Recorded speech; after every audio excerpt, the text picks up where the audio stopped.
Bom dia, boa tarde, boa noite para quem está vendo essa aula gravada, né? Para o pessoal que está aqui presente também, né? Boa noite.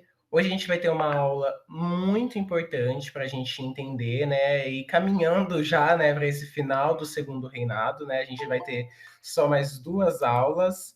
Oi, Juliana. A gente vai ter só mais duas aulas, então, sobre o final do reinado, né? E essa questão da Guerra do Paraguai é muito importante, é muito discutida, porque ela vai ser um ponto muito importante, né? A Guerra do Paraguai é um ganho para o Brasil, mas uma perda muito grande para a monarquia brasileira, né? Especialmente para o Dom Pedro II, né? E essa aula é muito importante porque a gente vai discutir nas próximas aulas também, né? Que tem muito a ver com o que acontece, com quem se fortalece como o Brasil sai, né? O Brasil entra de uma maneira muito diferente da que ele sai, né, nesse conflito, né? Tanto que tem quadros que representam isso, né? Quando o Dom Pedro entra, aqueles quadros, aquela feição dele mais nova, né? Ele ainda não tem aquelas barbas brancas, né? E quando ele sai do conflito já está um final do segundo reinado bem desgastado, né? E hoje eu convidei então a minha querida amiga historiadora Rafaela Manha da Costa, né? Que ela vai estar fazendo então uma apresentação geral sobre essa guerra do Paraguai, que é um conflito muito importante, então, como eu falei para vocês, e façam perguntas, aproveitem esse momento, então. Lembrando também que semana que vem a gente vai ter uma aulona, né, um aulão de história do Brasil, que eu já convidei vocês, postaram lá no Instagram do CPVAN, postaram no Instagram do CEL também, né, de escravidão no Brasil, e vai ser muito bacana com a dona Maria Isabela, que está aqui também. Então eu passo a palavra para a Rafa, para ela começar a falar, então, vai ser muito bacana. Perguntem, fiquem à vontade, tá bom? Espero que vocês gostem muito dessa aula, porque tá fascinante. E é isso, então, pessoal. Muito obrigado. Rafa, pode falar. Bom, gente, boa noite. Bom, né, vamos começar. Eu trouxe algumas coisas, vocês vão ver durante a aula, por exemplo, algumas questões para a gente conversar no final, que o João, né, comentou que ele costuma ter essa dinâmica, e eu achei que seria legal. Mas, enfim, vamos lá. Eu comecei também o slide aqui com esse quadro, que é o quadro sobre a Guerra do Riachuelo, que foi pintado pelo Vitor Meirelles, né, no final do século XIX.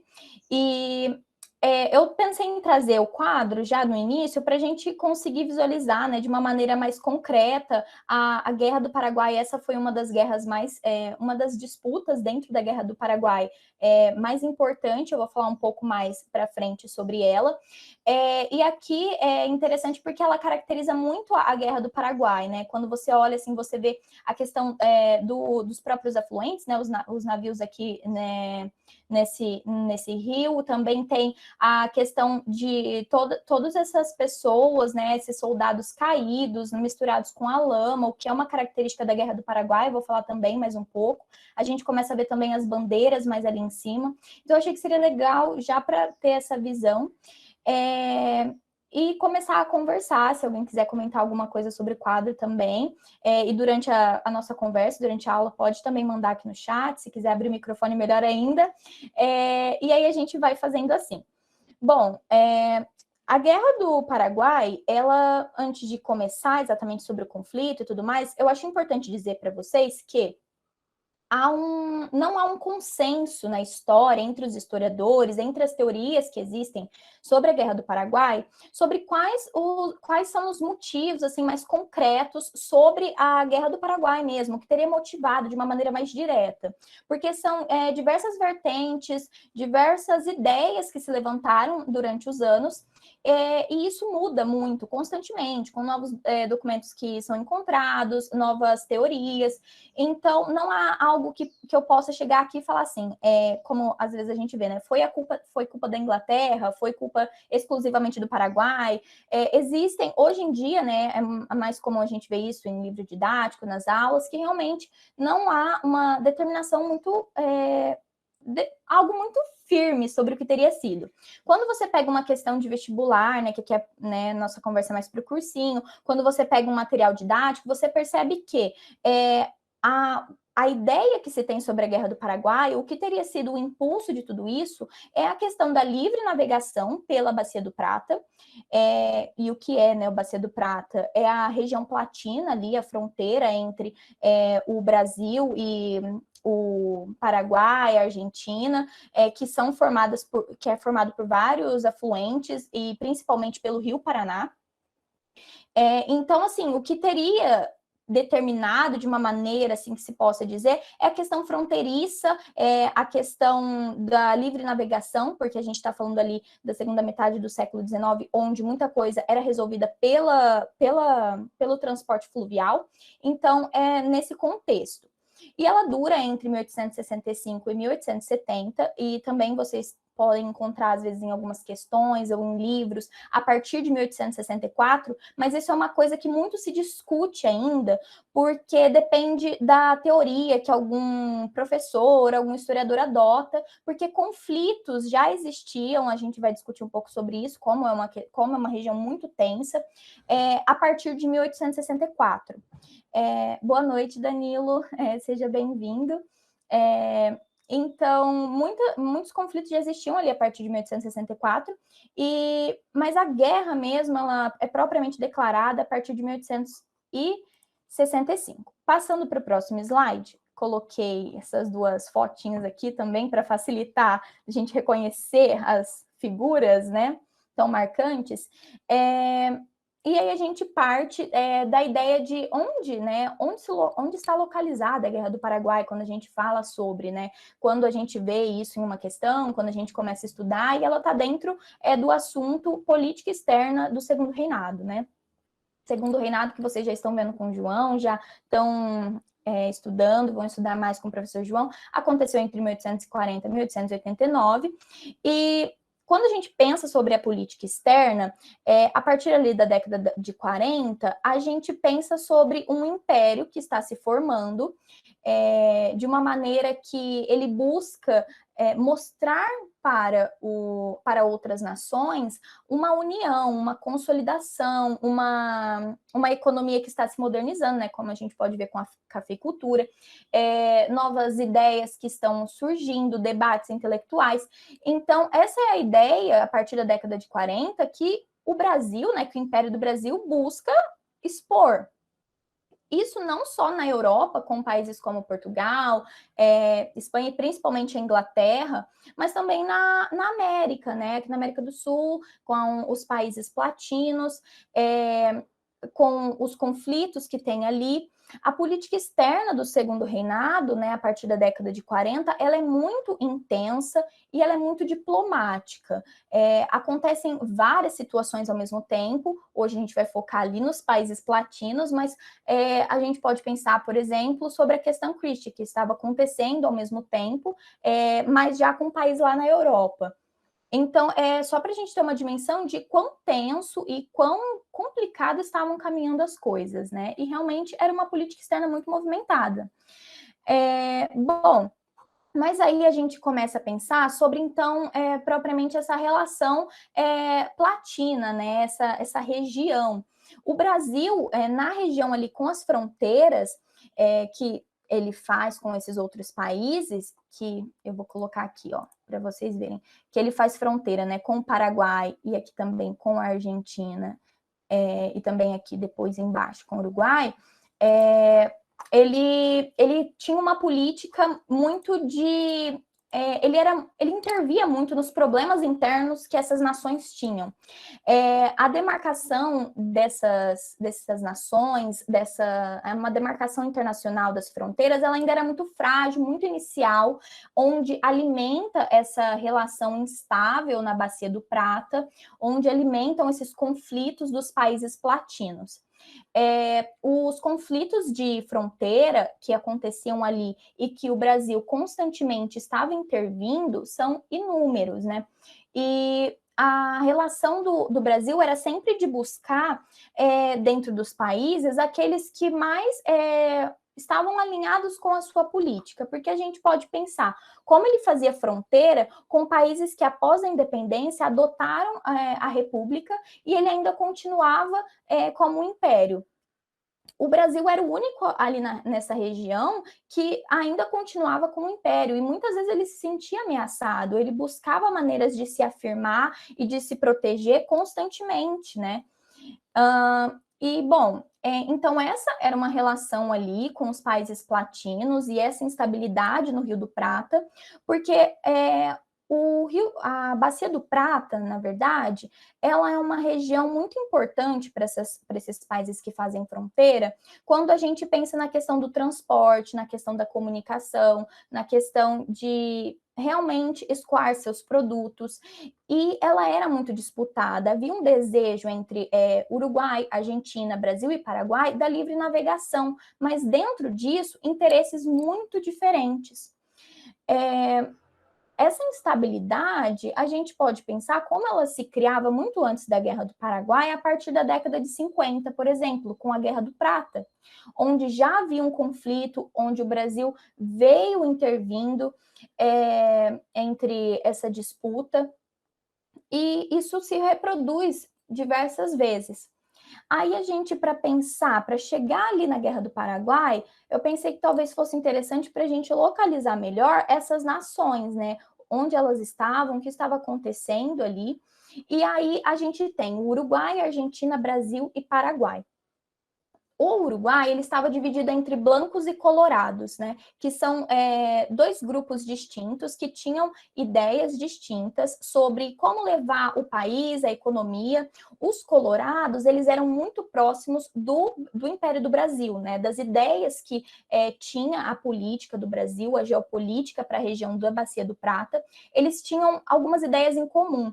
Esses colorados, eles eram como a elite comercial, também exportavam muitas coisas que vinham da elite agrária, dominavam também os portos ali, principalmente o mais importante ali no Uruguai, e tinha ao passo que existiam os blancos, que eram mais próximos da política que acontecia no Paraguai. Eles se alinhavam mais com o Paraguai.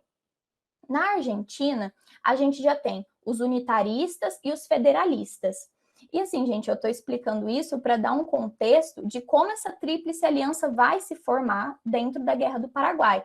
Porque isso não vai acontecer assim, somos todos amigos, vamos nos juntar. Não, há um interesse muito forte ali. E eles acontecem a partir da política mesmo.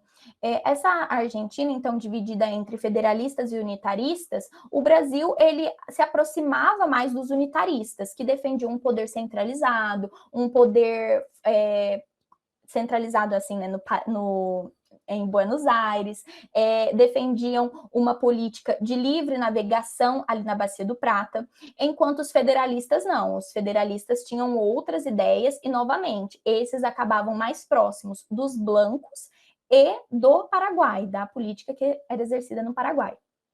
O Brasil ali, que está também, como eu disse, era um império frente a países, a nações que se formavam a partir de repúblicas, muitas coisas estavam acontecendo no sentido da cafeicultura, como eu disse, no século XIX, a ideia do republicanismo, do abolicionismo, que a Guerra do Paraguai tem muita influência, e eu vou explicar mais à frente, estavam acontecendo, e o Brasil, embora já tivesse essa ideia de interiorização, né, que eles estavam caminhando mais para o interior, ainda era um país muito fluvial, tudo se resolvia pelos rios, a comunicação, o transporte, tudo, gente, a política, a economia, tudo era a partir disso.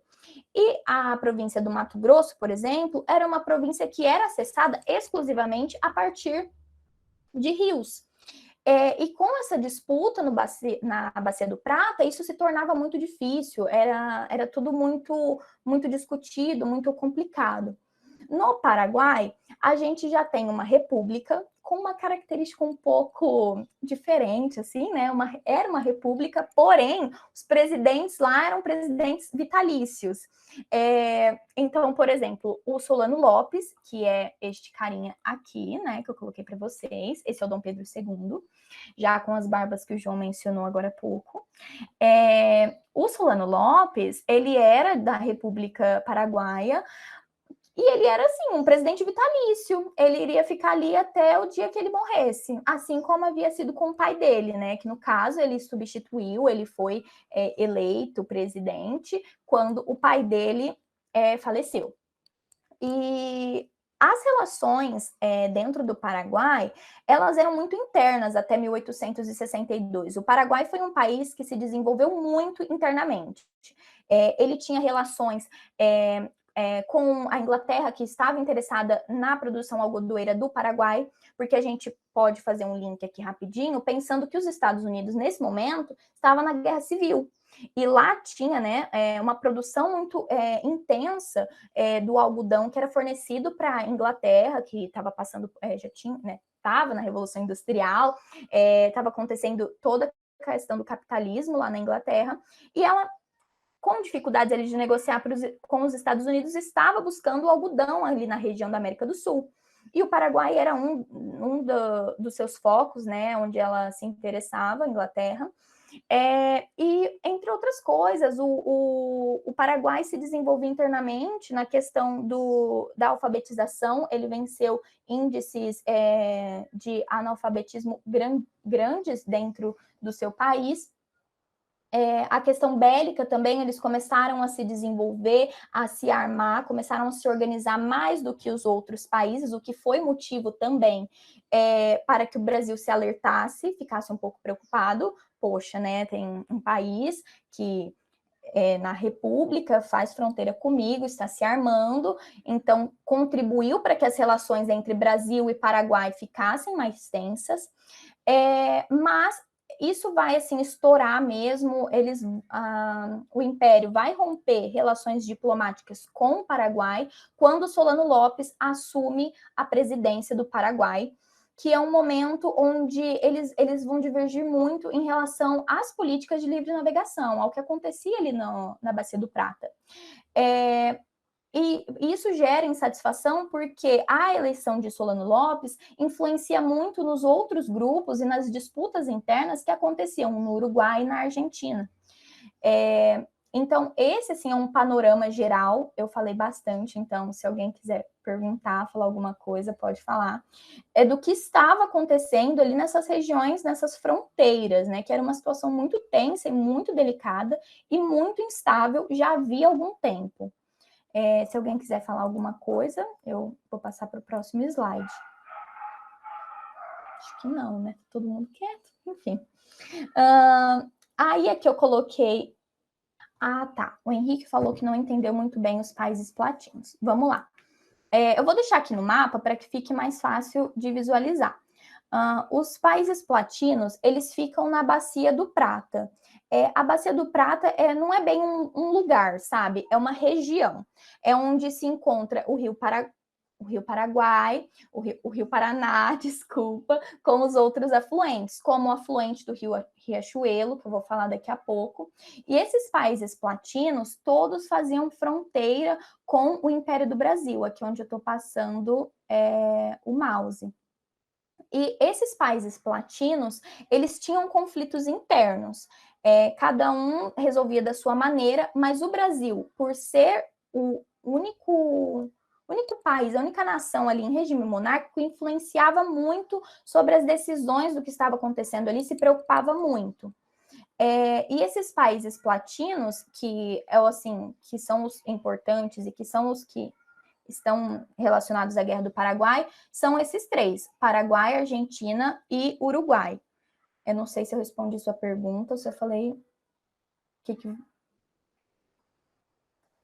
Tem mais às vezes alguma coisa que eu não falei sobre os países platinos? Vou esperar ele responder. Henrique, fala se você estiver digitando. Deu certo, Henrique? Conseguiu entender?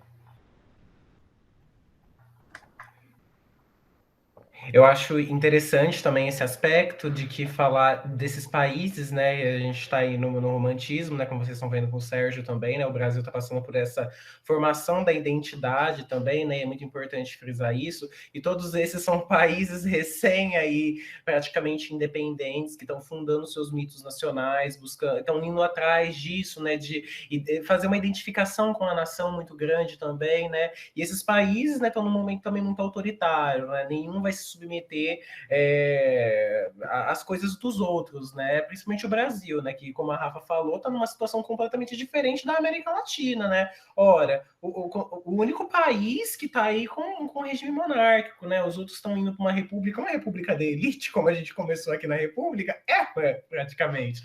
Mas uma república, né? Uma maneira diferente de lidar com as coisas, né? Eu acho isso bem importante também. Sim, e como o João mencionou, toda essa formação que estava acontecendo acabava deixando tudo muito delicado, tudo muito mais tenso para definir as fronteiras, por exemplo, que ainda, né, como eu mencionei, não estavam bem estabelecidas, elas vão ser definitivamente assim consolidadas a partir da Guerra do Paraguai. Então, é um momento muito complicado nessa região platina. E assim como o Brasil tinha também seus conflitos internos, esses países também tinham. E o Brasil, por se sentir muitas vezes ameaçado, acabava intervindo, né, mais diretamente nesses acontecimentos. Deixa eu ver o que mandaram aqui no chat.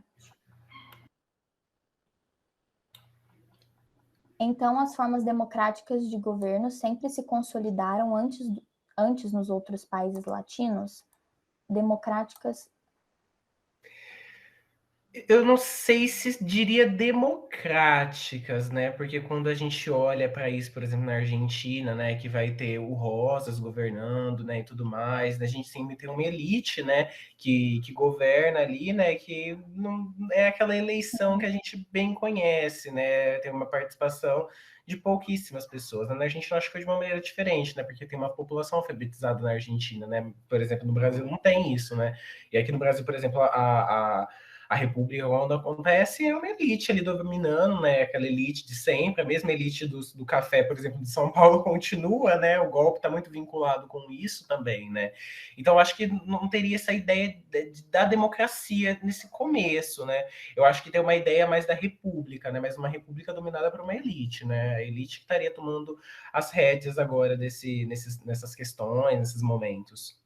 Talvez a gente possa pensar, tipo, o tamanho também dos países, né? É muito mais fácil você articular um país da dimensão, por exemplo, do Paraguai, do Uruguai, do que o Brasil de dimensões continentais, né? Então, isso é verdade. Sim, e também acho que pensar um pouco, por exemplo, o processo de independência desses outros países latinos foram muito diferentes, assim, do que aconteceu no Brasil.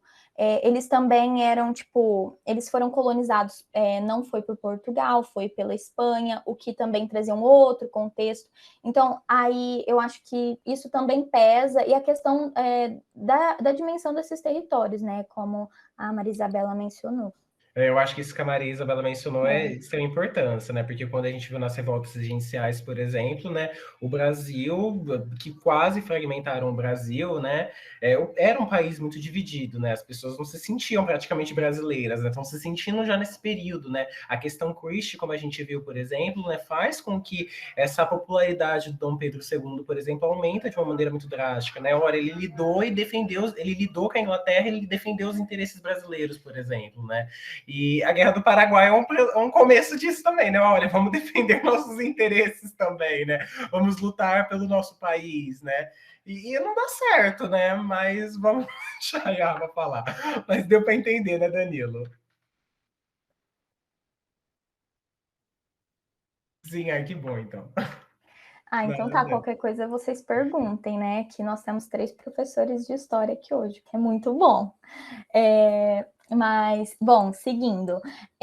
Sobre, então, isso, como eu estava mencionando, né?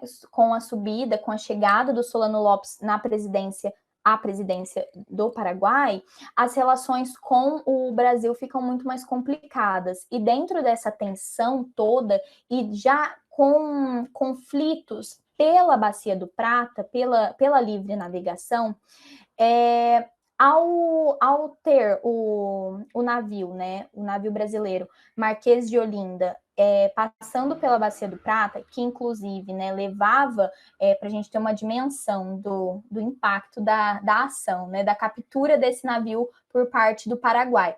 O navio, ele levava, entre outras pessoas, o presidente da província do Mato Grosso. E o Paraguai intercepta o navio e captura o navio, que inclusive vai aparecer, esse navio ele vai compor a frota do Paraguai e vai aparecer em outras batalhas dentro da Guerra do Paraguai. E isso é muito marcante, porque o Império do Brasil, né, entende, opa, tem algo acontecendo aqui. E ao fazer isso, tudo isso acontece no final de 1864, por volta de dezembro.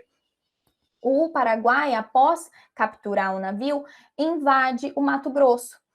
E ao fazer isso, ele invade o Brasil, declara guerra ao Paraguai, o Paraguai coloca-se também contra o Brasil, e as coisas ficam nesse pé, muito difíceis, muito tensas de serem resolvidas, e fica um conflito ali por volta do Mato Grosso, e cabe dizer também como ali não, por ser distante, como eu mencionei, por ser uma área que era alcançada por rotas fluviais, tudo isso estava mobilizando o Império, né, preocupado com as ações.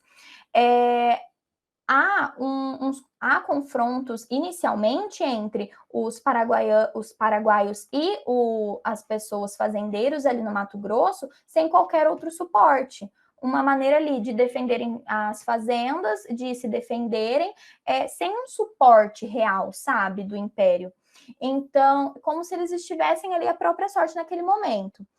E aí, desse momento, de dezembro de 64 até maio de 1865, o Paraguai ele continua se articulando para tentar invadir e atacar o Brasil, dessa vez pela retaguarda. Ele desejava vir por meio, através do território da Argentina e alcançar o Império do Brasil, não apenas pelo Mato Grosso, mas invadindo pela região do Rio Grande do Sul, né, do que hoje é o Rio Grande do Sul, para atacar e desmobilizar, né, desestruturar esse império que estava tentando se organizar frente aos acontecimentos. Só que para que isso acontecesse, ele precisaria da autorização, né, Paraguai, Solano Lopes, precisaria que a Argentina... Ah, tá. Bom, então voltando um pouco. Vamos lá. Quando o Solano Lopes... Ah, tá, deixa eu explicar. O Vitor perguntou que não entendeu muito bem os motivos dos ataques. O primeiro ataque que acontece, que é por parte do Paraguai, é quando ele captura o navio do Marquês de Olinda. Capturando o navio de Marquês de Olinda, ele já envia suas tropas, Solano Lopes, para invadir o Mato Grosso. E o motivo do ataque são bem as questões da livre navegação ali na Bacia do Prata. Porque com Solano Lopes no poder, não tem como o Brasil estabelecer relações diplomáticas com o Paraguai. E aí, dentro de tensões e disputas, não houve, antes de capturarem o navio do Marquês de Olinda, não houve nenhum conflito direto, sabe? Apenas tensões, ficou um clima muito complicado. E aí, quando ele captura o navio do Marquês de Olinda e depois invade o Mato Grosso, aí sim é visto como um primeiro ataque que daria início, então, à Guerra do Paraguai. Mas as razões desses ataques são questões diplomáticas mesmo, ali na Bacia do Prata, pelo fato deles não concordarem com as leis que poderiam ser estabelecidas ali pela navegação, quem poderia circular, de que maneira, né?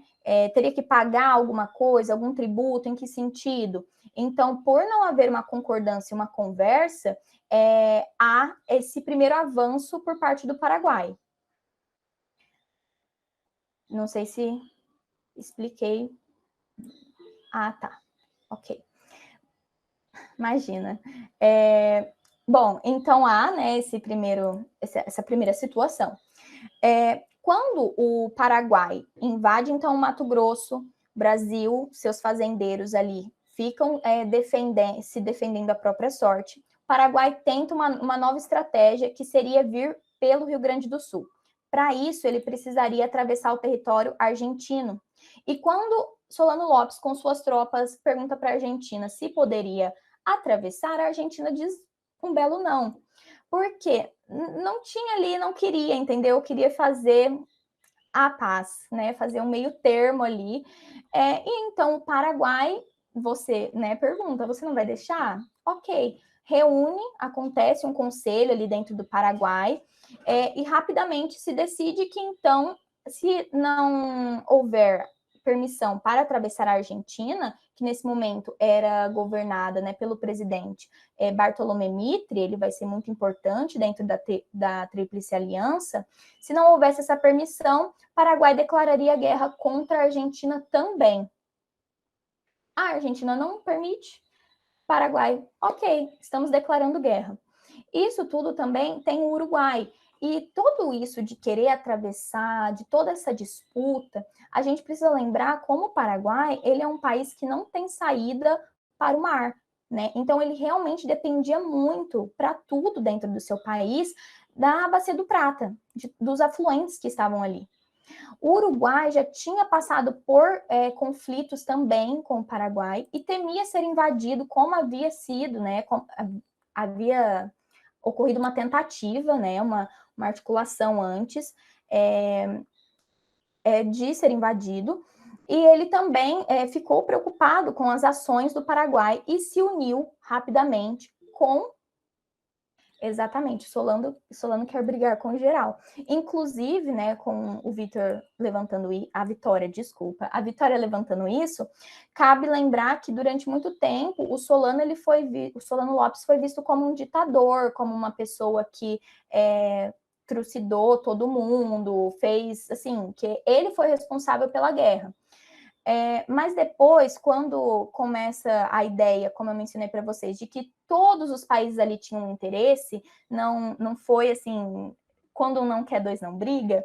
Então, como todo mundo ali tinha um interesse, tanto em questão de fronteira, porque muitos ali vão ganhar território, como eu vou falar mais à frente, como tinha a questão da Bacia do Prata. Então, o Solano, ele tinha seus interesses, mas as pessoas compraram também os interesses dele, a briga dele, sabe? Então, por isso que acontece todo esse conflito.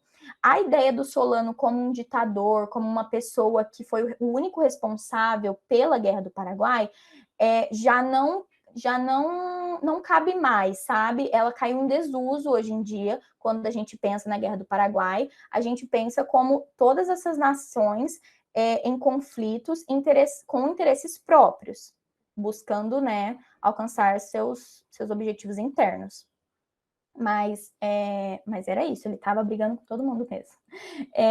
Bom, e então, com o Uruguai também receoso de ser invadido pelo Paraguai, ele se une à Tríplice Aliança, e aí, em maio de 1865, 1º de maio, é estabelecido o Tratado da Tríplice Aliança. Então, assim, só para recapitular, quem forma o Tratado da Tríplice Aliança é Argentina, Uruguai e Império do Brasil contra o Paraguai, que, né, estava sendo liderado e governado por Solano Lopes. Bom, dentro disso, então, acontecem muitos conflitos, né? De 1865 até 1870 tem muita coisa, muitas batalhas acontecem. E aí eu pensei de uma maneira assim que fosse mais importante de mencionar, e aí vendo assim, a Batalha do Riachuelo é a que mais se destaca. As outras também foram importantes, com certeza, mas a Batalha do Riachuelo foi muito determinante porque ela não foi resolvida no momento. Ela acontece no Rio do Riachuelo, né, que é um dos afluentes da Bacia do Prata, e quando acontece a batalha, o Brasil sai como vitorioso no momento, né? Porém, aquilo ali não se resolve. Aquela tensão no Rio do Riachuelo perdura até 1868, ou seja, muito próximo de finalizar exatamente, né, de termos o fim da Guerra do Paraguai. Por quê? Porque Aquela região do Rio do Riachuelo, ela tinha muitas tropas do Paraguai, tinha, sim, equipamentos, eles estavam reunidos ali, alocados naquela região, e o Brasil, mesmo conquistando e conseguindo o Rio do Riachuelo, dominando ali pela vitória da batalha, ele não consegue realmente usufruir daquele rio. Ele consegue impedir que cheguem mantimentos para as tropas paraguaias, ele consegue fazer manobras ali por meio do Rio Riachuelo, mas ter mesmo, declarar como assim, foi uma vitória realmente sobre o Paraguai, é muito difícil. Por quê? Porque ela perdura, porque fica um impasse entre essas duas tropas. Outras guerras, como a Guerra de Dourados, que é bem no início da Guerra do Paraguai, é muito marcante, porque é quando o Paraguai invade pelo Mato Grosso do Sul e, sem tropas, os fazendeiros, cerca de 18 fazendeiros, se defendem de tropas paraguaias que vão com tudo para cima deles e eles precisam se defender, 18 fazendeiros, e é uma guerra, né, um momento ali de muita violência, de um massacre muito grande. Outras ocupações, como a ocupação de Corrientes, que é uma cidade da Argentina, foi muito marcante também, porque o Solano Lopes, quando ele não conseguiu invadir a Argentina e depois de todo o percurso da guerra, ao invadir a cidade de Corrientes, ele planejava que talvez... Não, respondendo Danilo, né? Se a tropa era 18 fazendeiros entrando no Brasil, não. Os 18 fazendeiros estavam no Brasil, eram da região do Mato Grosso, ali da cidade de Dourados, e quando as tropas paraguaias invadem o Brasil, esses 18 fazendeiros, estima-se que seja esse número, é um número bem baixo mesmo, por volta de 18, 15, 20 fazendeiros, precisam se defender das tropas paraguaias. Então, os fazendeiros, eles eram brasileiros, estavam no Brasil. Gente, se eu estiver falando muito rápido, vocês me falam, tá? Que às vezes eu descarrilho. Então, só me falar. Pode seguir? Esperar um ok. Tá bom, então. Bom, imagina, que isso.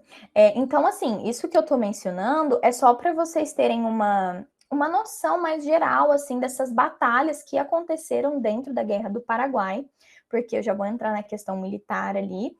Então, é mais para ter um contexto desses diversos focos das guerras. E como essas guerras, elas aconteciam em lugares, assim, eram complicados, sabe? Assim, inóspitos, eram lugares muito difíceis, assim, de se acessar. Essas tropas, elas não recebiam armamentos corretamente, havia uma dificuldade muito grande de transportar os feridos, quem não morria dentro, na batalha, acabava morrendo por desdobramentos, por consequências da guerra, que acontecia ali nos pântanos, nas lamas, muitos soldados acabaram morrendo por causa disso. Então, todas essas batalhas, assim, que eu mencionei, foi mais para ter um contexto.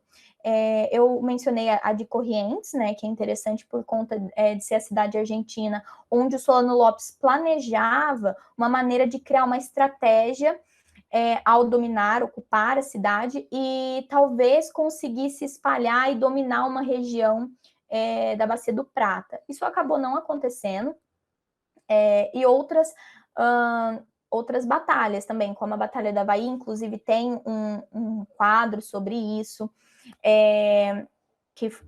agora eu não lembro quem pintou, mas tem um quadro, se vocês procurarem, vocês vão achar, é bem famoso também. Então, são diversas. Por quê? Inicialmente, a ideia era que essa batalha se resolvesse em pouco tempo, essa guerra. Mas quando se vê, ela acontece durante 5 longos anos. E aí a gente entra nas dificuldades desse império, né? Nas dificuldades militares. Por quê? Como a ideia era de que tudo se resolvesse muito rapidamente, que fosse declarada a guerra, mas logo tudo isso acabasse, e isso não acontece, a gente começa a ver como o exército do Império do Brasil não estava preparado.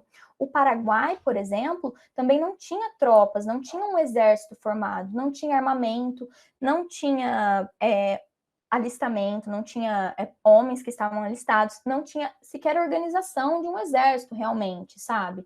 Então, estava tudo muito confuso.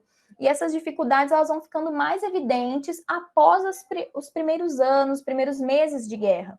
Quando a Guerra do Paraguai é declarada, aqui no Brasil, inicialmente, assim, há uma adesão,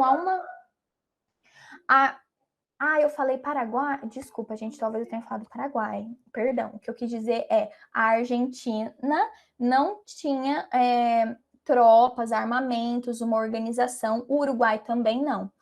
O Paraguai, de maneira, né, contrária, ele estava organizado, né? Como eu disse, ele se organizou internamente durante muito tempo, ele tinha um plano interno. Durante muito tempo, ele ficou fechado, o que acabou estagnando um pouco a economia do Paraguai até 1862, mas ainda assim ele se desenvolveu muito internamente, inclusive na questão bélica.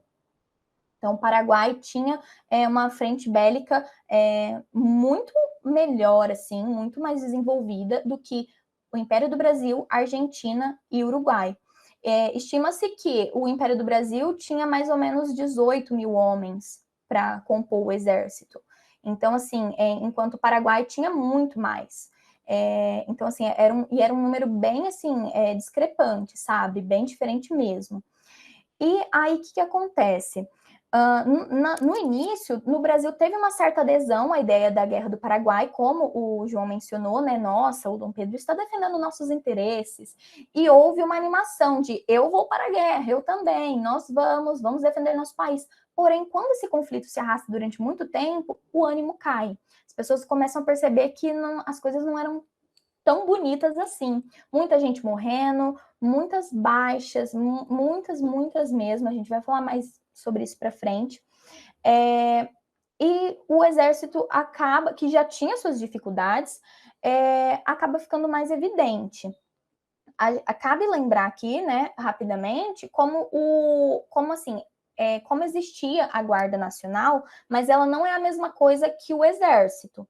A Guarda Nacional que surge ali por volta da regência, mais ou menos, depois do primeiro reinado, ela era formada por pessoas da elite, que tinha um certo número uma quantia por ano que você precisava ter e comprovar para poder participar da Guarda Nacional.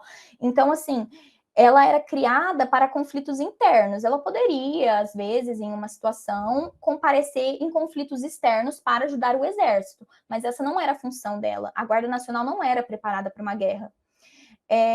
Tanto né, que há a dificuldade de recrutamento de militares no Império. Os quartéis do Exército no Brasil, eles eram marcados por violência, por desorganização, violência de punição, tudo muito... Não havia um treinamento, não havia armamento, era tudo muito difícil.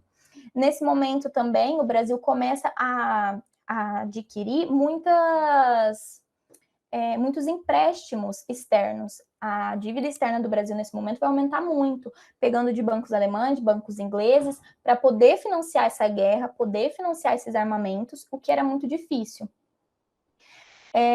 Com todas essas dificuldades, o Império do Brasil tem a ideia, começa a se organizar para anunciar o Voluntários da Pátria, né? O que seriam os Voluntários da Pátria? Seriam as pessoas os homens, né, que se alistariam, que constariam na lista, e poderiam servir voluntariamente a sua pátria, e ir lá e lutar pelo Império do Brasil, defendendo o seu território. Inicialmente, algumas pessoas foram, porque havia a promessa de recompensas, como terras, uma certa quantia de dinheiro, só que depois isso continuou perdendo um pouco da força. Os outros homens, assim, filhos às vezes de senhores ou de outros homens espalhados pelo país que eram convocados, muitas vezes pagavam outras pessoas para irem em seus lugares, porque era realmente assim... Não havia adesão. Depois que eles perceberam que a guerra ia muito longe, caiu, assim, a popularidade já estava decaindo, sabe? Outro fator que, né, é importante de lembrar do exército, poucos estavam vindo das regiões sul do país. Muito do exército foi formado por homens que vinham das regiões norte, da região norte. E isso dificultava a questão de adaptação no ambiente, a questão, tipo, da rotina que se teria, era tudo muito diferente, e essa dificuldade só se agravava. Em um determinado momento, foi decidido, né, entre os políticos do país, que seria interessante levar os escravizados para lutar na Guerra do Paraguai, com a promessa de que, ao retornarem, eles teriam sua alforria, sua liberdade, que eles poderiam conquistar tudo isso indo lutar, aqueles que retornassem. E isso acaba tendo, sim, uma adesão. Muitos senhores enviam seus escravos, porque em um determinado momento o império passa a pagar para que os senhores enviem seus escravizados à guerra, a fim de realmente ocupar as tropas, porque estava vazio, as baixas eram gigantescas, ninguém se alistava, e então eles acabaram levando os escravizados. Bom, aí, né, passando aqui para o próximo slide, com todos esses problemas do exército, as coisas foram indo de alguma forma, mesmo com todas essas dificuldades. Muitas mortes, principalmente por doenças, aconteciam, como surtos de cólera, que aconteceram não só nas tropas do Brasil, nas tropas do Império, mas também nas tropas paraguaias. Por volta de 1864, 1865, houveram vários 1866, 1867, houveram vários surtos de cólera entre as tropas, e as baixas foram gigantescas. Mas, em 1868, com o desenrolar da guerra, as tropas da Tríplice Aliança alcançam Assunção, que é uma cidade paraguaia, né, a capital do Paraguai, acabam ocupando Assunção e se estabelecem lá. Solano Lopes perde força com isso, né? Houve muitas e muitas baixas nas tropas paraguaias, muita morte mesmo. Cerca de 1/3 da população paraguaia acabou morrendo por conta dos homens que foram levados ao exército por conta da guerra. Chegou até um determinado momento em que as crianças, né, o Solano Lopes, as tropas, o exército acabou sendo formado por crianças, por adolescentes de 15, 16 anos, que eram levados para lutar porque já não tinha mais homem adulto, né, assim, de 30, 40 anos, que era que eles convocavam, para ir lutar. Bom, então com a tropa de Solano Lopes reduzida e as tropas da Tríplice Aliança lá em Assunção, muitos militares, principalmente do Brasil, acabaram percebendo que a guerra poderia ser dada como vencida, a Tríplice Aliança, naquele momento. Quando Assunção foi ocupada, muitos generais entenderam que a guerra havia sido vencida, deu tudo certo, acaba por aqui. Porém, né, não foi o que aconteceu. A ideia da política que se desenvolveu ali era que acontecesse uma caçada a Solano Lopes, que ele fosse morto, que a guerra não terminaria enquanto Solano Lopes não fosse capturado e morto. Porém, o desânimo dentro dessas tropas era muito grande, porque eles já estavam cansados, como eu disse, não havia alimentação correta, eles ficavam em áreas muito difíceis de serem acessadas, não havia armamento, estava assim, o final mesmo, o pó da rabiola. Estava bem no final, assim, já não dava mais, e os generais acabaram deixando as tropas lá em Assunção. Duque de Caxias, que talvez vocês conheçam, existem muitas ruas com o nome de Duque de Caxias, podem deixar aqui no comentário se vocês conhecem. Ele era um dos generais mais importantes dentro das tropas do Império do Brasil, e ele acabou deixando as tropas em Assunção, e porque ele já sentia que a guerra não precisava ir além. Haviam cartas que ele estava trocando com pessoas, com políticos aqui no Brasil, deixando bem nítida a posição dele, de que a guerra poderia ter terminado, que não precisava a caçada, porque já havia chego um ponto que as tropas estavam realmente exauridas, né, muito cansadas, E ele acaba desmaiando em uma missa, Duque de Caxias, em uma missa lá em Assunção, e por questões médicas ele é convocado a retornar para o Brasil. Ele acaba recebendo o título de duque pelo próprio Dom Pedro II, e é uma coisa que marca muito a Guerra do Paraguai, quando a gente pensa sobre essas honrarias e títulos, porque nunca antes, no momento do Império, alguém havia recebido esse título, né? E as honrarias que o Duque de Caxias recebeu. Ele foi muito consagrado depois pelos seus feitos na guerra, ele foi muito bem recebido. A pergunta do Danilo. Mas o que tinha na bacia que o Império do Brasil não podia ceder parte? O Brasil não tinha acesso do mar? Exato, pois é. Que acontece? A bacia do Prata é a reunião de vários afluentes, de vários rios. E algumas partes do território do Brasil só poderiam ser acessadas por ali. Não, mesmo que fosse pelo mar, não teria como acessar. A gente ainda está na década de 60, então ainda, por exemplo, no Oeste Paulista já começou uma interiorização com a cafeicultura, mas em outras regiões ainda é muito difícil o acesso. E para chegar, mesmo pelo mar, não havia como, teria que ser pelos afluentes dentro da Bacia do Prata. Esses afluentes, assim, né, são vários rios, são rios de diferentes nomes, que levam para cidades, para as fazendas, e o que acontece? Nesses rios eles transportavam tudo que tinha nessas fazendas, levavam pessoas, levavam as produções de erva mate, que na região do Mato Grosso era uma área. Então, eu não, na verdade, se poderia irrigar a terra com a bacia,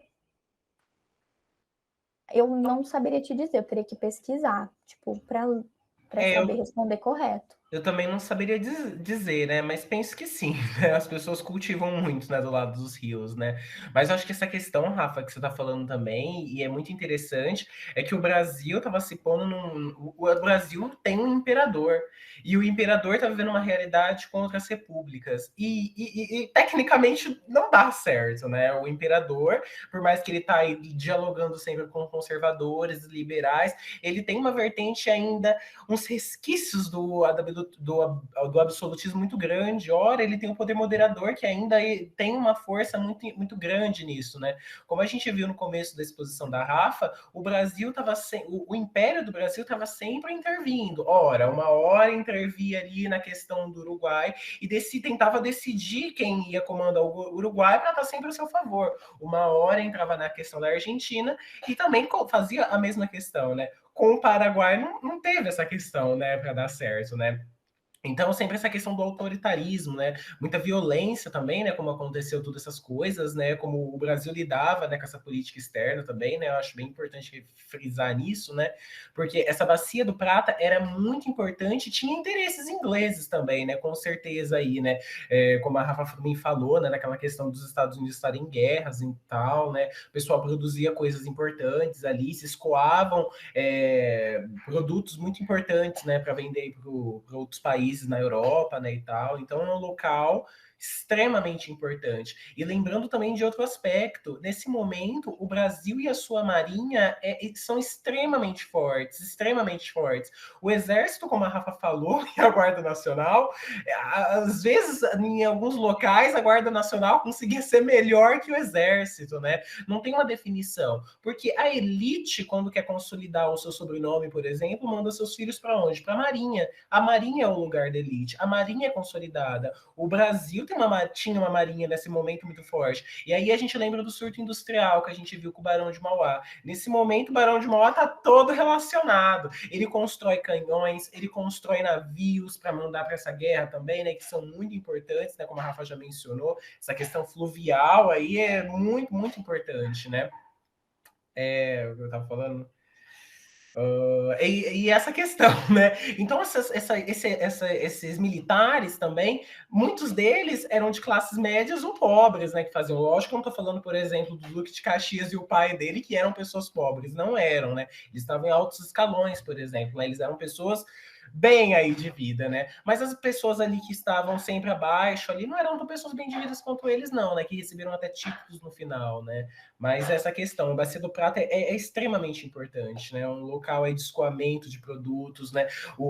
Naquela parte do Mato Grosso, qual é o produto que eles fazem ali, que eles escoam? Porque fica muito inviável, né? Chegar ao Porto do Rio de Janeiro ou ao Porto de Santos, então é muito mais fácil escoar pela Bacia da Prata, né? Que tem ali as coisas que facilitam muito, né? Então, toda essa questão, né? A Bacia do Prata é extremamente importante. E o Paraguai está perdendo isso, como a Rafa vai chegar.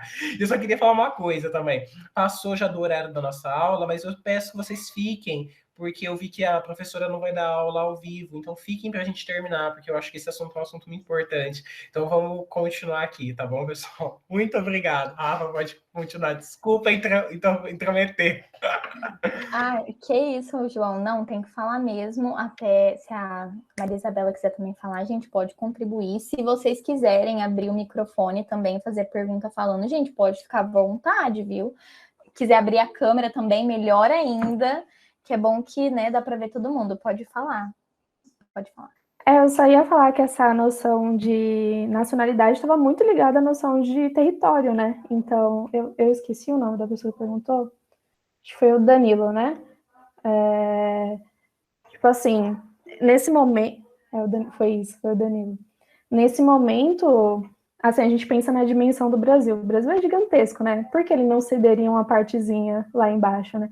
Justamente pela noção de nacionalidade, né? E pela importância comercial, como o professor João falou, a professora Rafa também falou. E, assim, nesse momento estava acontecendo a institucionalização da militarização, né? A Guarda Nacional estava muito ligada à elite. Tanto que os filhos do pessoal da elite estudavam para entrar na Guarda Nacional. Era uma coisa muito benquista, sabe? E aí, quando a gente vê nesse finalzinho que a Rafa falou, do enfraquecimento dos militares, da entrada dos escravizados, então começou a ser uma coisa não bem vista entre a elite, né? Então é interessante a gente pensar nisso. E a noção também de como a escravidão estava ligada nesse ponto, né? Tipo assim, os escravizados, eles lutavam por uma nacionalidade e, ao mesmo tempo, não eram bem vistos no Brasil, então eles lutavam pelo quê? Exatamente, né? Mas é só isso, falei demais. Acho que a Isabela já tá fazendo uma dentro pra aula dela amanhã, hein, gente? Não percam! Vai ser muito boa, eu não vou perder. Não, mas é muito isso que a professora Maria Isabela falou. É porque a gente... Vou chamar de professora Isa. Eu acho que fica melhor. Porque tem toda essa questão do território envolvido, né? E essa formação dessa nacionalidade. E também isso que ela levantou sobre a luta dos escravizados. Eles estavam lutando pelo quê, né? Porque tem toda essa questão, assim... eles iam lutar por um país que não queria eles ali, né? Que colocavam eles como uma mão de obra explorada. Os enxergavam como uma mão de obra exclusivamente. Então, tem toda essa discussão que envolve. E é muito importante a gente pensar isso, porque a Guerra do Paraguai, ela vai ser determinante nas discussões, exatamente, propriedade. E a Guerra do Paraguai, ela vai ser determinante nessas discussões, na discussão abolicionista, né, nessa institucionalização do exército também, que a professora Isabela falou. É muito importante de pensar, porque o exército passa a ganhar um peso que antes ele não tinha, né? Então, é muito importante a gente pensar nesses pontos. Mas, enfim, para a gente já entrar nas consequências ali, né, como o professor João já me alertou, passamos do tempo, mas só para, né, a gente chegar ali nas consequências, que é uma parte muito importante também, e finalizar ali, o conflito, então, ele fica nisso, nessa questão de perseguir o Solano Lopes, e é apenas com a chegada do Conde Deu, que era casado com a princesa Isabel, né, ou seja, ele era genro do Dom Pedro II, que continua, né, que prossegue essa caçada ao Solano Lopes. Ele vai ser capturado, e aí em 1870 é quando ele é morto pelas tropas da Tríplice Aliança, e é quando a guerra, enfim, termina, né, assim, quando é declarado vitória à Tríplice Aliança. Bom, Aí, entrando já na questão das consequências, coloquei alguns pontos que são, assim, os que mais se destacam, que são os mais, assim, importantes, essenciais a gente lembrar, que o primeiro é a questão demográfica no Paraguai. Como eu mencionei agora há pouco, muitas baixas aconteceram em ambos os exércitos, né? Tanto nos exércitos da Tríplice Aliança, nas tropas, quanto nas tropas do Paraguai. Porém, a questão no Paraguai se agravou de uma maneira muito, assim, tremenda, sabe, pessoal? As consequências, elas se arrastaram durante muito tempo. Estima-se, né, são números estimados, que cerca de 100 a 300 mil, metade da população masculina do Paraguai acabou morta, né? Acabou dentro da guerra. E isso se arrastou mais para frente com o problema demográfico, que tem alguns estudos, algumas teorias que entendem que a cada 4 mulheres no Paraguai havia um homem. E isso trouxe um problema gigantesco para o país, que já tinha também, né, todas as questões internas, mas com essa questão demográfica tudo se agravou. O estabelecimento de fronteiras é muito importante, porque com a Guerra do Paraguai, isso acaba ficando determinado. Essa parte é minha, essa parte do Brasil, essa parte é do Paraguai, essa parte é da Argentina, essa parte do Uruguai. Só voltando aqui rapidinho, também para ficar fácil de visualizar, no mapa aqui, ó, aqui dá para, não sei se vocês conseguem enxergar, são os símbolos, né, da onde tiveram alguns conflitos e dos territórios que foram sendo modificados a partir da guerra. Tudo isso aqui foi modificado e muito. Deixa eu voltar aqui para o outro lado. Isso.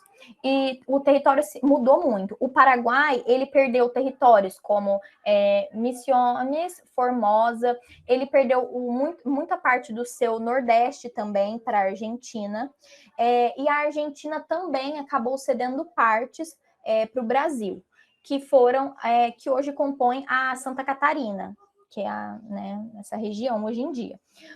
O Paraguai, ele também perdeu parte do seu território, não apenas para a Argentina, mas também para o Brasil, que hoje forma parte do Mato Grosso do Sul.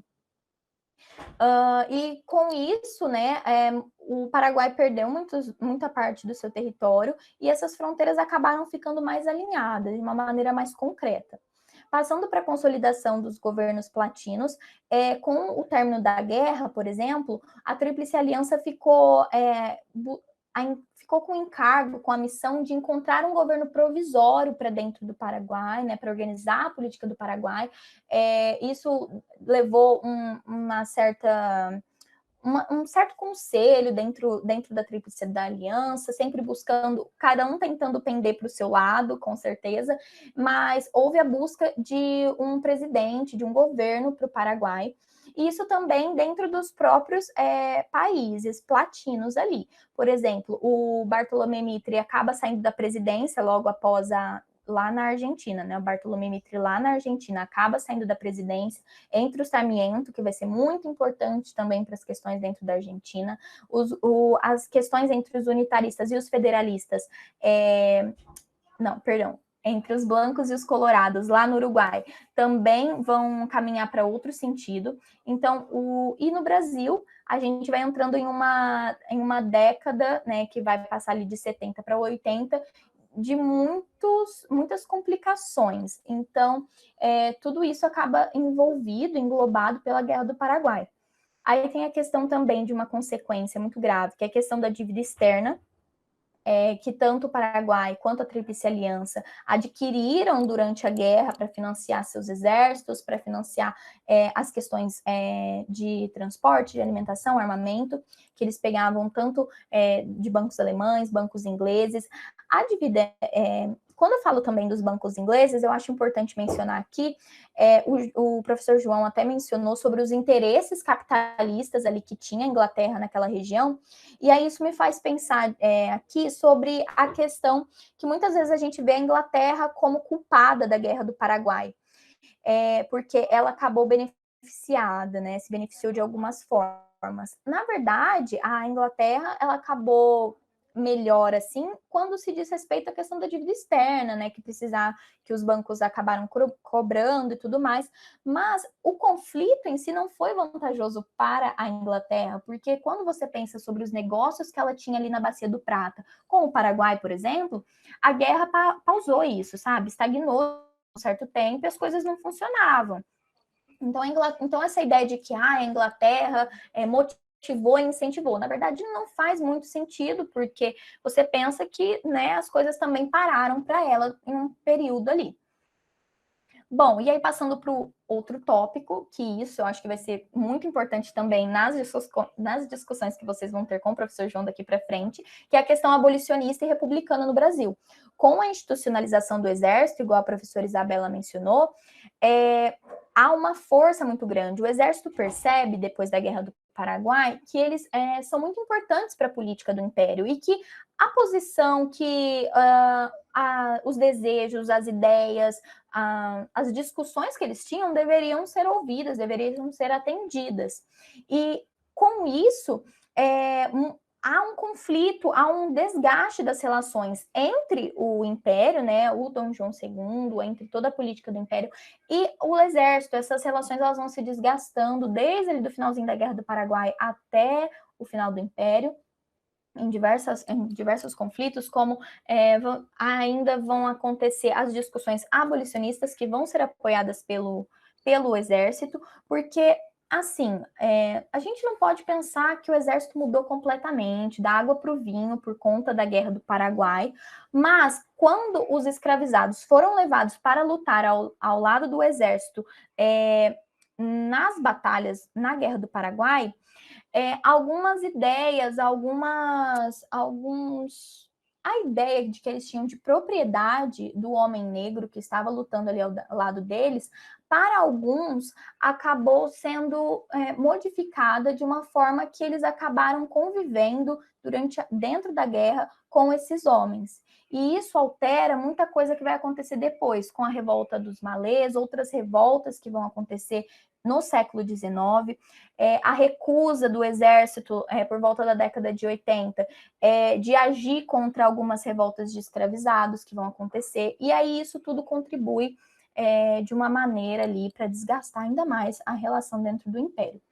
E também as ideias republicanas acabam ganhando força ali dentro, e isso vai se intensificar também nesses conflitos com o Império, por conta da ideia, como eu mencionei, dessa institucionalização, desse poder que eles acabam percebendo, né, que se constrói.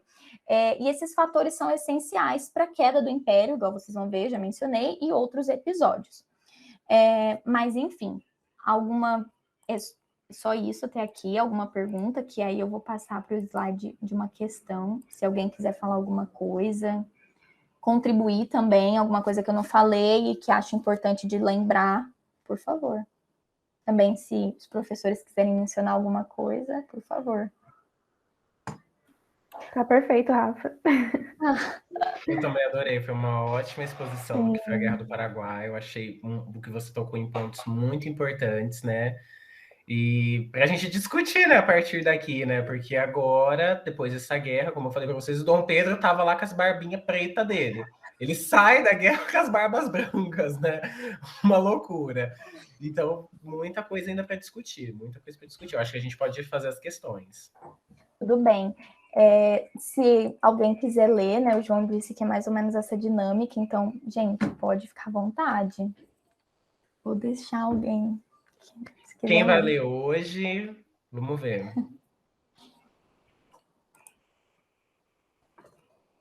Então, pessoal, não fiquem tímidos. Hoje é sexta-feira. Pode ler, Danilo. O governo... Desculpa, mudei sem querer. O governo paraguaio se reconhece obrigado à celebração do Tratado da Tríplice Aliança de 10 de maio de 1865, entendendo-se estabelecido desde já que a navegação do Alto Paraná e do Rio Paraguai nas águas territoriais da República deste nome fica franqueada aos navios de guerra e mercantes das nações aliadas. livres de todo qualquer ônus e sem que se possa impedir ou estorvar-se de nenhum modo a liberdade dessa navegação comum. O Tratado de Paz, imposto pelos países vencedores da guerra contra o Paraguai, deixa transparente um dos motivos da participação do Estado brasileiro no conflito. Precisa ler as alternativas? Ah, pode ser, você que sabe. Se você quiser, não for problema, pode ler. João, vamos sua cabeça, eu vou ler. Como O vocês domínio... costumam fazer, não sei. A gente lê, né? Ah, então, se puder ler. O domínio de jazidas de ouro e prata descobertas nas províncias centrais, o esforço em manter os acordos comerciais celebrados pelas metrópoles ibéricas, a garantia de livre trânsito nas vias de acesso a províncias do interior do país, o projeto governamental de proteger a nação com fronteiras naturais, o monopólio governamental do transporte de mercadorias a longa distância. Então, vocês querem um tempinho para responder? Para pensar aí? Mandar no chat ou abrir o microfone, se alguém quiser falar. Vamos fazer o sorteio, hein, pessoal? Qual que vocês acham que é?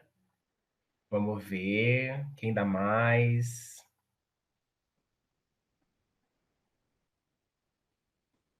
Vitor, Vitória, Ju. O que vocês acham?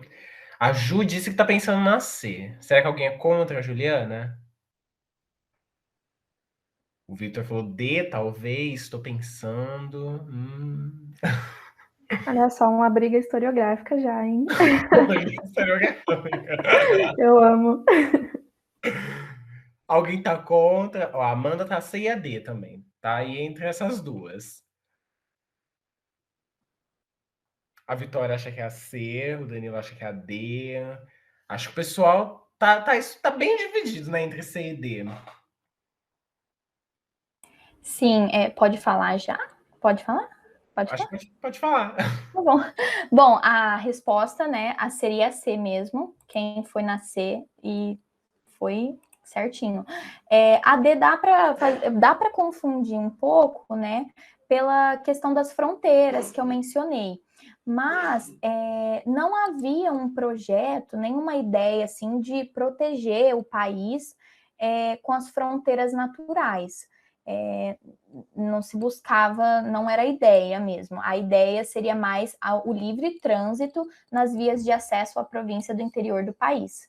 Né? Lembra sempre da questão do Mato Grosso, que só conseguia conseguir esse acesso por esses rios, a importância que eles tinham para escoar os produtos. Ali, eu não sei se eu comentei, mas, por exemplo, a erva mate, que era produzido ali, ela era principalmente escoada por esses rios. Então, sempre pensa nisso. Pensa também sobre como as navegações aliadas estavam discutindo justamente isso, o que seria melhor, o que seria mais interessante para o trânsito de cada um e tudo mais. Mas então eu vou passar para a próxima questão. Mais uma questão, e aí essa é da FUVEST, coloquei aqui. Eu falei na hora, né? Era erva mate, eu esqueci. Sim, eu fui tentar responder, mas meu microfone estava fechado aquela hora. Ai, meu Deus. E aí, pessoal, quem vai ler essa daí?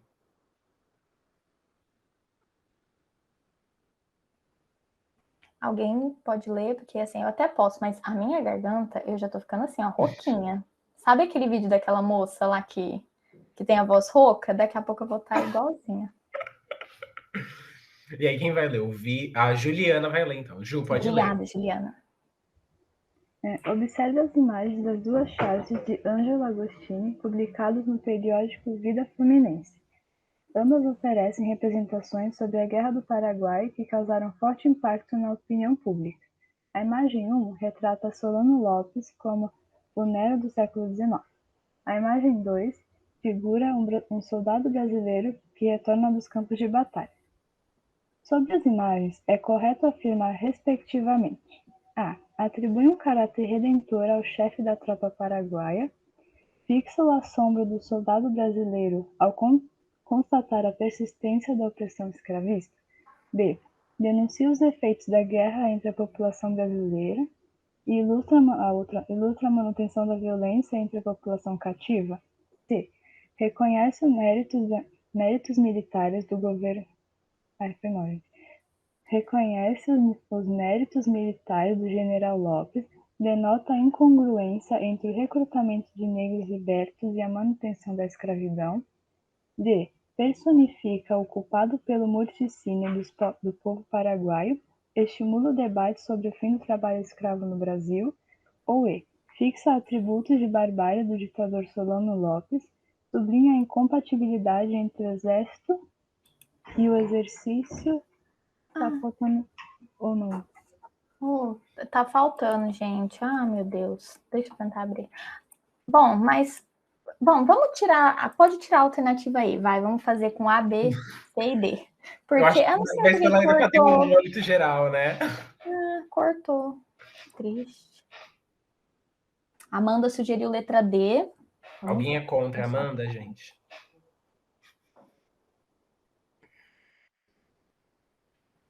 Eu posso dar um zoom aqui na imagem, se vocês quiserem ver melhor. Não tem como dar zoom? Nossa, eu ia falar agora, você sabe dar zoom no Canva? Me ensina. Nossa, que triste. Não foi. O Juan disse que é a D também.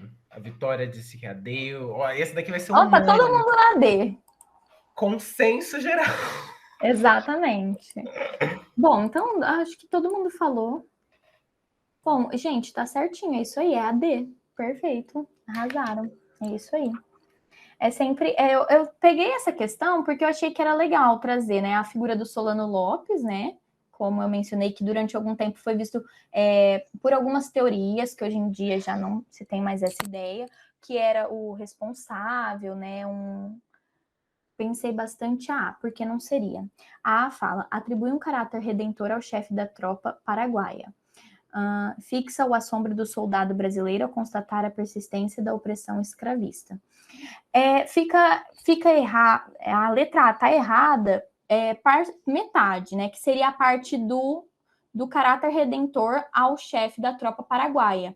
Porque, na verdade, quando você vê essa imagem assim, você não figura muito com. Você não associa muito com uma figura redentora, uma figura.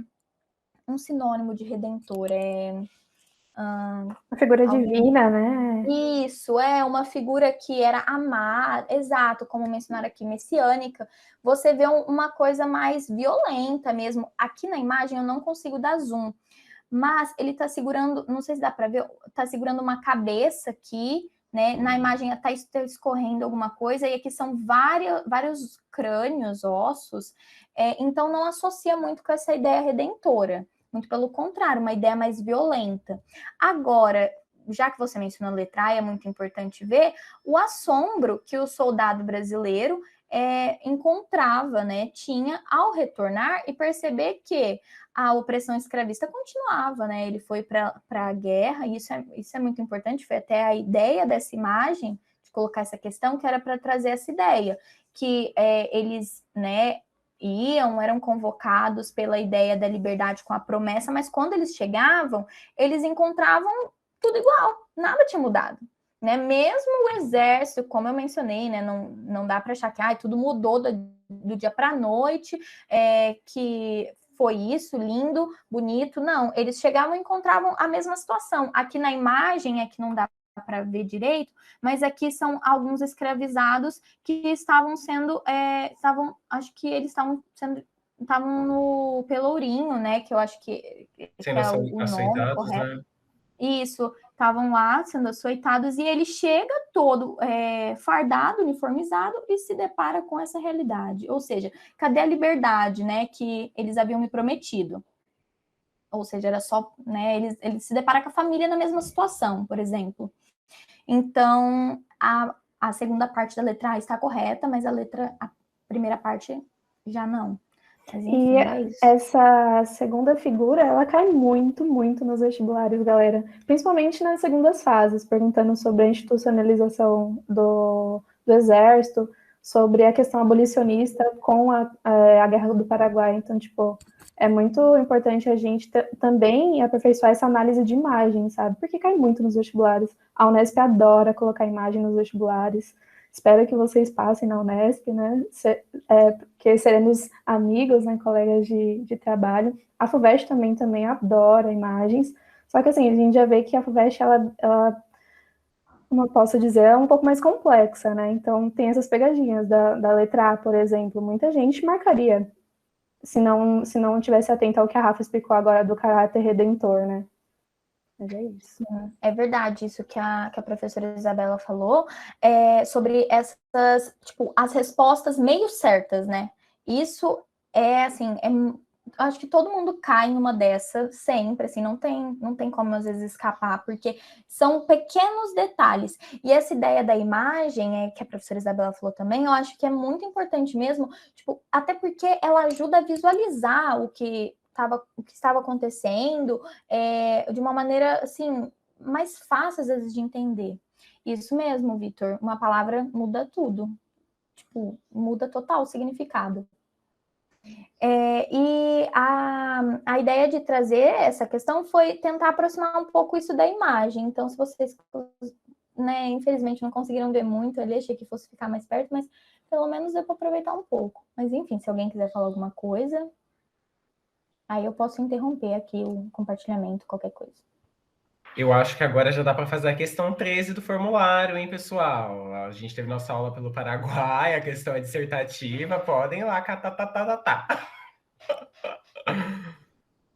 Mas eu também gostei muito dessas imagens, né? Eu acho que são bem emblemáticas, né? O Solano Lopes ali, né? Culpado, né, por tudo que aconteceu, praticamente, né?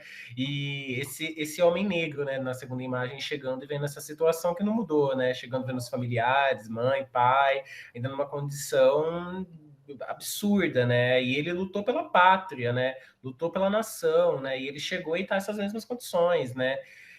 Isso vai ser muito forte no Brasil, né? E essa questão também, né? Tem uma coisa que continua muito. O formulário vai ficar aberto. Deixa eu ver até que dia que eu esqueci. Isso, até dia 13/9. Manda. Até o dia 13. Dia 13 eu fecho ele. Que a gente vai dar certinho. Tem mais 2 aulas, a gente encerra o negócio. Mas seria isso mesmo, né? Mas essa questão da escravidão, acho que a gente vai ver mais amanhã, com a aula da dona Maria Isabela. Não faltem. Podem trazer algum colega de vocês que está também no ensino médio, porque eu acho que é um tema muito importante, né? É um tema que a gente não tem, ninguém comenta, né? 300 anos de escravidão e as pessoas negligenciam toda essa história, né? E ainda olham para algumas coisas que são conquistadas, né? Como cotas, por exemplo, né? Que é uma das únicas coisas, né? Uma das únicas políticas públicas, né? Que, na verdade, tendem a atender a população negra, né, no país, né, e ainda as pessoas olham e condenam muito essas políticas, né, então acho que a gente tem que olhar e observar vários pontos dentro da escravidão no Brasil que são muito importantes, e amanhã a dona Maria Isabela vai estar falando lindamente sobre isso, tá? Queria saber se tem alguma coisa para falar, dona Rafaela, dona Maria Isabela, algum de vocês também, se vocês quiserem falar alguma coisa, podem falar, esse é o momento e essa é a hora. Eu só queria, né, agradecer pelo convite de vir aqui. Espero que vocês tenham gostado, a aula tenha sido realmente, assim, dê para entender, tenha ficado boa. E é isso. E boa sorte para todos, viu? Estou torcendo, sim, vai dar tudo certo. Reta final, é isso aí. Agarra, assim, na força e vai que vai dar certo, viu, gente? Boa sorte. Se Deus quiser. Gente, também gostaria de falar para vocês não desistirem. Época de vestibular é muito difícil mesmo, mentalmente, fisicamente, né? Tipo, é uma luta realmente, né? É muito incerto. Mas vocês vão conseguir, ó. A gente está aqui como prova viva de que é possível. A gente lamenta estar num momento tão precário como a Covid-19, né? Assim, não tem nem comparação com a nossa época, mas eu espero que vocês se mantenham firmes. Qualquer dúvida, nos pergunte. Daremos todo o suporte teórico, emocional que vocês precisarem. Ai, Vitor, que isso. Não, lógico que a dona Rafaela vai voltar aqui, hein? Dona Lazuki também, que amanhã a aula vai ser incrível. Ai, gente, eu espero vocês. Eu posso só aproveitar e fazer uma coisa? Olha, gente, eu vou divulgar aqui o meu perfil que eu tenho lá no Instagram, tá bom? Que é novo, eu tô começando, mas eu vou pôr aqui no chat, tá? E aí, se alguém quiser ir lá me seguir, às vezes eu coloco. Ah, o Vitor já segue, muito obrigada. Tem algumas dicas, e aí eu sempre procuro postar alguns roteiros, algumas coisas que facilitem, né? Dar uma revisada em algumas matérias. Mas, enfim, muito obrigada por terem vindo também assistir a aula. Para quem não fez o formulário, ela tem um guia ali muito completo do primeiro reinado, vai ajudar muito na primeira questão, que é dissertativa também do formulário. Então, deem uma olhada lá, tá? Que tá bem resumidinho, tá bem bacana. Com base naquilo, vocês conseguem responder a questão, que é da FUVEST, maravilhosamente. Mas eu acho que era isso, então. Vocês têm mais alguma coisa para falar, pessoal? Tem alguém pensando em história aqui, professor? Então, história não. Uhum. Ai, que Bom, o pena, não Danilo, ele acredito. tá querendo economia, o Que Vitor legal. psicologia, né? Tem várias coisas aqui, né? Que Mas bom. história eu não vi, não. Nem começo, eu não lembro de ninguém falar que queria história. Ai, Poxa, somos dinossauros, então. ai, meu Deus. Gente, mas é isso, então. Muito obrigado pela participação de vocês, de verdade. Olha, o Danilo faria uma história como uma pós. Olha que chique, gente. Danilo é fino demais. Vem pesquisar aqui, né? Com Tose. História da economia é muito interessante. Gente, mas é isso, então. Muito obrigado pela participação de vocês, tá? Amanhã, então, a gente tem essa aula contínua, então, de História do Brasil, né? Agora sobre a escravidão. Vai ser muito interessante, tá? Participem, vai ser bem bacana. Vou mandar o link para vocês uma hora antes, tá bom? Vai ser bem interessante. Chamem os colegas de vocês que não estão vindo nas aulas, tá? Vai ser bem bacana, tá bom? E é isso, então. Muito obrigado, Maria, por você ter vindo aqui. Muito obrigado, Rafa, por você ter se disponibilizado, ter dado essa aula que foi incrível. Vários aspectos que você falou que são extremamente importantes e que a gente vai falar muito e lembrar ainda muito dessa aula ainda em reinado, né? Que a gente está império, na verdade, né? A gente está falando muito ainda de império. E é isso, então. Muito obrigado mesmo, pessoal. Muito obrigado, professoras. Vou encerrar a gravação, então.